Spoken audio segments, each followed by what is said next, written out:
Now, India's External Affairs Minister S. Jaishankar has condemned the Pahalgam terror attack, describing it as an act of economic warfare and terrorism that was aimed at destroying Kashmir's tourism economy and also provoking religious violence in India. Now, the Indian Foreign Minister is currently on a 3-day-long visit to the United States. Speaking at an interview with the Newsweek in New York, Jaishankar highlighted India's action on the 7th of May following Pahalgam attack while calling out Pakistan's support to terror. You know, the Pahalgam was meant, it was an act of economic warfare. It was meant to destroy tourism in Kashmir, which was the mainstay of the economy. It was also meant to provoke religious violence. Now, Jaishankar in fact criticized Pakistan for harboring terror organizations, stating that these groups operate openly in populated towns, likening them to corporate headquarters.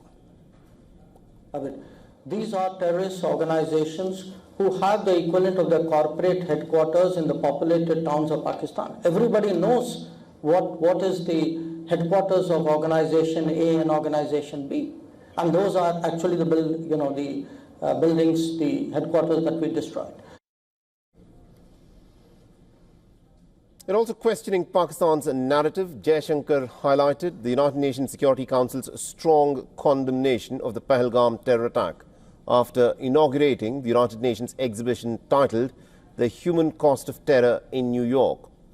Now, the exhibition at the United Nations is on display from the 30th of June till the 3rd of July, and again from the 7th of July till the 11th at the United Nations. It's come a day before Pakistan begins its month-long presidency of the Security Council.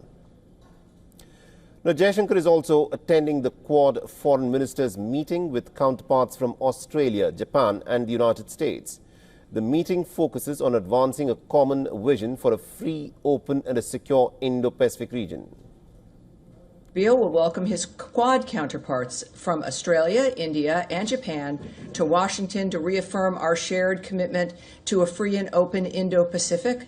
This ministerial reinforces our joint resolve to defend sovereignty, strengthen regional maritime security, and build resilient supply chains.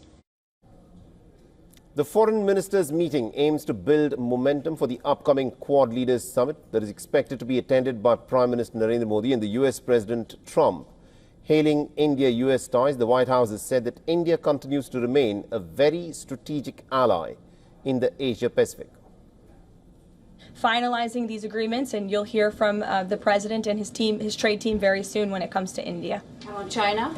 How do we counter China on that front? Yes, look, India remains a very strategic ally in the Asia-Pacific, and the President has a very good relationship with Prime Minister Modi. And WION's Assistant Editor for Foreign Affairs, Siddhant Sibil, has sent us this report. Listen in.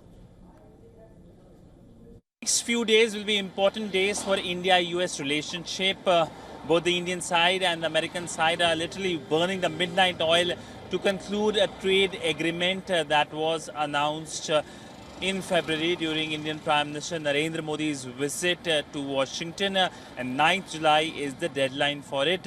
And even as we speak, we know that the Indian External Affairs Minister, Dr. S. Jaishankar, is in Washington for the Quad Foreign Ministers meeting. We know that the Foreign Ministers meeting comes just ahead of the summit that will take place in India later this year. The Indian External Affairs Minister, in a public comment in United States in New York yesterday, expresses confidence over the relationship and said that there are convergences. And while this is a substantive relationship, like every substantive relationship, there are few issues which are thorny issues, including, of course, resolution of the trade issues. There are visa issues. Both sides are hopeful and optimistic that they will be resolved very soon. Video journalist Siddhant Sibil for WION in New Delhi.